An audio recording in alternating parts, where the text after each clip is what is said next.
That's the sound of a costly problem. Sunday's huge hailstorm left significant damage in a place you typically don't see, your roof. And we're not out of the woods yet when it comes to severe weather. Good evening, Southeast Texas. I'm Jordan Williams. And I'm Brenda Machuti. Our storm trackers are preparing for the possibility of more severe weather tomorrow. Tonight, 12 News reporter Cledra Rhodes explains what you can do if you think your roof has been damaged. The owner of Drody Roofing tells me he's received nearly 40 calls within the past 2 days about hail-damaged roofs. He says homeowners should be aware of out-of-town contractors who are door knocking, offering to waive deductibles.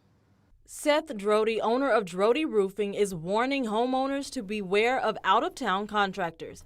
After severe weather, they flock to impacted neighborhoods, offering to help for a discounted rate. If they have people that are offering to waive deductibles or do something illegal like that, it would be something that you yourself could get in trouble for. This is something Port Arthur resident Charles Moon almost fell victim to. A man came from Houston and he said it's a free evaluation. I said, okay. So he went up there and took pictures and everything. Roofers say homeowners should research contractors and avoid paying money up front.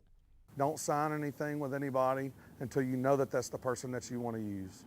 But once you sign paperwork, sometimes there's things that are hidden in that paperwork that would bind you to a contract. Moon instead called a local company, and he's having to repair his 14-year-old roof after golf ball-sized hail pummeled it during Sunday afternoon's hailstorm.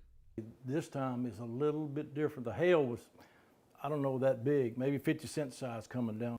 All it takes is hail 1 inch in diameter to damage an older roof. 2.5 inches and larger can damage any roof. Drody says his company is starting to sell more impact-rated shingles that can hail-proof your roof. It's Class 3 impact rated, and it has a high wind rating.